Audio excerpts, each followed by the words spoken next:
नमस्कार फ्रेंड्स, स्वागत है आपका वीके स्टेट 2.0 में। आज हम बात करने वाले हैं दोस्त सदिश और अदिश राशियों के बारे में। तो स्टार्ट करते हैं। देखिए, सदिश राशियों को वेक्टर क्वांटिटी बोलते हैं, अदिश राशियों को स्केलर क्वांटिटी बोलते हैं। पहले सदिश राशियां समझेंगे, फिर उसके बाद अदिश राशियां समझेंगे। ओके, तो सदिश राशियां वे राशियां होती हैं जिसमें परिमाण के साथ साथ दिशा की भी आवश्यकता होती है, उसे सदिश राशियां बोलेंगे। परिमाण क्या होता है, दिशा क्या होता है। जैसे मैं कह दूं कि ए का विस्थापन है वो 50 किलोमीटर है। तो ए का विस्थापन 50 मीटर है। अगर मैं बोल दूं कि ए का विस्थापन कितना है, 50 मीटर है, तो ये हमारा पूरा अभी हो नहीं रहा है। इसका मतलब ये है कि अगर मैं इसको लिख दूं कि ए का विस्थापन 50 मीटर पूर्व दिशा में है, तो ये हमारा क्या हो गया, पूर्ण हो गया। अर्थात 50 मीटर जो हमारा परिमाण हो गया और पूर्व दिशा, ये पूर्व क्या हो गई, हमारी दिशा हो गई। समझ में आया। इसी तरह से मैं अगर वेग कर दूं कि जो हमारी एक बॉल है, बॉल का जो वेग है ये 5 मीटर पर सेकेंड है। तो 5 मीटर पर सेकेंड, तो बॉल का जब हम फेंके, तो बॉल को जब हमने फेंका तो 5 मीटर प्रति सेकेंड से दर से फेंका, लेकिन कहाँ। तो इसमें ये हो रहा है कि मैं बेग से फेंका, बॉल को फेंक दिया। अरे फेंका तो किसी आप दिशा में फेंके होंगे, तो किसी दिशा में फेंके होंगे। तो जब तक इसको नहीं कर दें कि बॉल का जो वेग है 5 मीटर प्रति सेकेंड दक्षिण दिशा की ओर, किसमें, दक्षिण दिशा की ओर। समझ में आई फ्रेंड। तो ये सब चीजें हैं। तो इसके लिए क्या है, सदिश राशियों के लिए क्या होगा, सदिश राशियों के लिए परिमाण की भी आवश्यकता होगी और दिशा की भी आवश्यकता होगी, दोनों की आवश्यकता होती है। ओके, ठीक, आगे बढ़ जाइए। अब देखिए इसमें क्या है कि मैंने ये फार्मूला लिखा हुआ है, ये बहुत इंपॉर्टेंट है, वेरी वेरी इंपॉर्टेंट फार्मूला। कैसे, आपको पहले फार्मूला आज मैं बता दे रहा हूँ। फार्मूला आज बताने के बाद कल जो है सदिश और अदिश राशियां का हम क्वेश्चंस कराएंगे कि सदिश और अदिश राशि में क्वेश्चंस कैसे पूछे जाते हैं। मैं इस थोड़ा स्टैंडर्ड लेवल का इसलिए बता दे रहा हूँ आप लोगों को, क्योंकि मान लीजिए अगर एग्जाम में आ गया तो आप थोड़ा सा हाई लेवल का जो तैयारी रहेगी, तो लो लेवल आप तो कर ही लीजिएगा। ओके, देखिए, vector A dot vector B equal to mod of vector B into cos theta. ये जो फार्मूला है ये सदिश राशियों के लिए लागू होगा। जैसे आपका दे दिया कि vector A equal to 2i cap plus 3j cap plus k cap, और वेक्टर बी इक्वल टू आपको दे दिया गया 3i Kaif plus 4j Kaif plus 6k Kaif. तो वेक्टर ए और वेक्टर बी के बीच कोण ज्ञात कीजिए। बात समझ में आ रही है। तो वेक्टर ए और वेक्टर बी के बीच थीटा की वैल्यू निकालिए। तो कौन सा फार्मूला यूज होगा, ये वाला फार्मूला यूज होगा। ठीक है, तो हम करेंगे, लेकिन आज के वीडियो में नहीं। आज के वीडियो में समझा देता हूँ कैसे करना है आपको, उसके बाद हम नेक्स्ट वाले वीडियो में हम इसको समझेंगे। ओके, चलिए देखिए, ठीक है।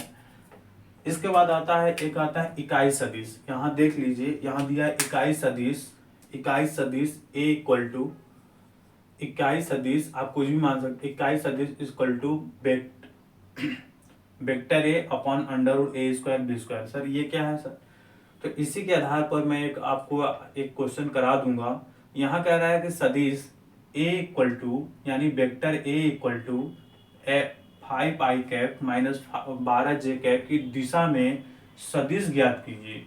तो सदिश ज्ञात कीजिए यानी इकाई सदिश ज्ञात कीजिए। तो ये वाला फार्मूला लगेगा, इकाई सदिश बराबर vector A upon under root A square plus B square.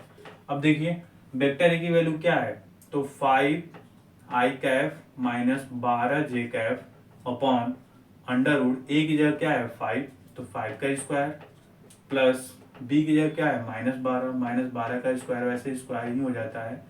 तो इसको जब सॉल्व कीजिएगा तो आएगा 5i cap minus 12j cap upon under root में आ जाएगा 25 प्लस 12 का स्क्वायर कर देंगे तो 144। कितना आ जाएगा 144। इसे आप क्या लिख सकते हैं 5i cap minus 12j cap upon under root 169 और 169 किसका स्क्वायर होता है 13 का स्क्वायर होता है।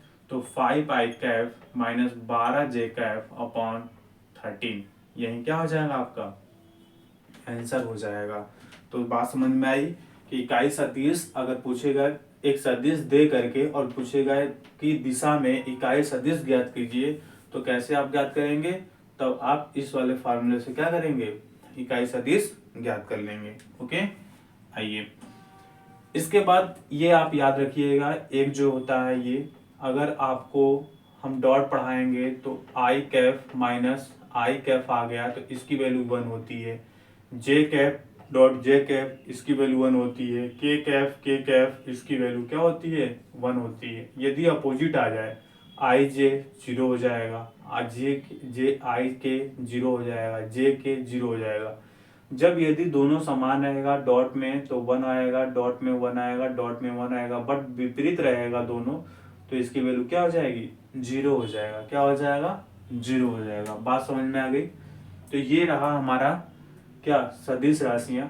अब हम आते हैं अदिश राशियों पे, इसे आप नोट कर लीजिए और उसके बाद मैं मिटा देता हूँ, फिर इस पर आते हैं। ठीक है, चलिए ठीक है फ्रेंड, मैं इसको मिटा देता हूँ। अब आइए नेक्स्ट हम पढ़ते हैं अदिश भौतिक राशियां। अदिश भौतिक राशियों को हम क्या बोलते हैं, इस अदिश राशियों को हम स्केलर भी बोलते हैं। बोलता है कि स्केलर क्वांटिटी कौन सी होती है, स्केलर कौन सा होता है। तो इसमें क्या है कि स्केलर क्वांटिटी में इसमें केवल परिमाण की आवश्यकता होती है, दिशा की आवश्यकता नहीं होती। परिमाण की आवश्यकता होती है, दिशा की कोई आवश्यकता नहीं होती। जैसे हम बोलते द्रव्यमान, मान लीजिए मैं कहूं कि 50 केजी, तो ऐसा तो नहीं कर सकते कि 50 केजी पूर्व की दिशा में, ऐसा तो कहते नहीं। ये होता है कि बेग जो है, बेग हमारा 5 मीटर प्रति सेकंड के स्क्वायर से पूर्व की दिशा में फेंका गया। बात समझने की नहीं है।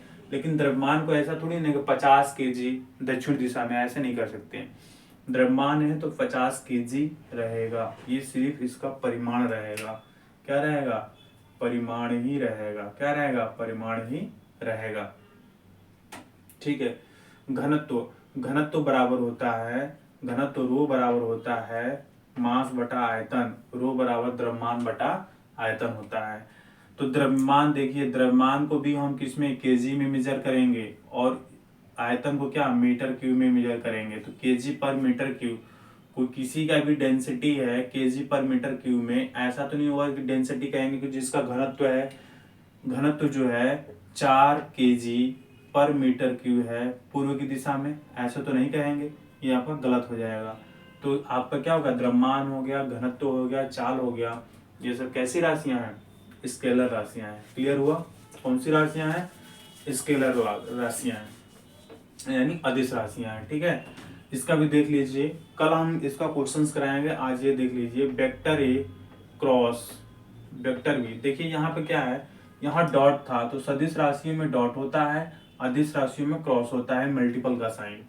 फिर यहाँ पे वेक्टर ए डॉट नहीं रहेगा, mod of vector A mod of vector B into sine theta. देखिए यहाँ पे कॉस थीटा था, यहाँ पे क्या हो जाएगा साइन थीटा। ये ध्यान रखिएगा कि अदिश राशियों में जो होता है ये साइन थीटा होता है और सदिश राशियों में कॉस थीटा होता है, ये ध्यान रखिएगा। ठीक है, ओके। अब देखिए इसका जस्ट अपोजिट जो है यहाँ पे अदिश राशि में होता है, जब भी समान होगा तो इसकी वैल्यू 0 होगी। कितनी होगी 0 होगी। और जब विपरीत होगा तो इसकी वैल्यू क्या होगी के आई जे कैफ, यानी आई जे के आई जे। अर्थात जब ये दोनों आ जाएगा तो हम के लिख देंगे जे के आ जाएगा तो आई कैफ लिख देंगे, और के क्रॉस आई लिखेगा तो जे लिख देंगे। जितनी बात समझ में आई, ठीक।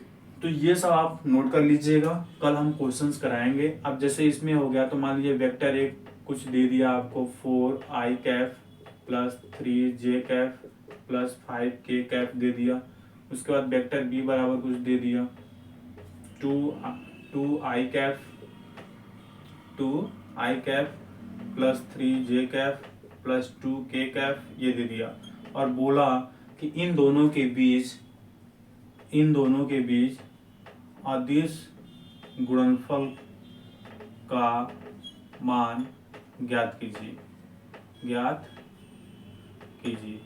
इन अदिश गुणनफलों के बीच का कोण ज्ञात कीजिए। तो कौन सा फार्मूला यूज होगा, ये वाला हम फार्मूला यूज कर लेंगे। ये वाला फार्मूला यूज हो जाएगा और इससे हम थीटा की वैल्यू क्या कर देंगे, थीटा की वैल्यू हमारी आ जाएगी। बात समझ आएगी नहीं? पहले मैं ये वीडियो में बस ये बताना चाहता था कि सदिश अदिश राशियाँ होती क्या हैं, इसका फार्मूला क्या होता है, क्योंकि थोड़ी वीडियो लंबी हो जाएगी, इसलिए मैं थोड़ा सा वीडियो को शॉर्ट करना चाहता हूँ। फिर उसके बाद नेक्स्ट में आपका अगर कमेंट आएगा तो मैं इसका पूरा क्वेश्चंस को मैं कराऊंगा।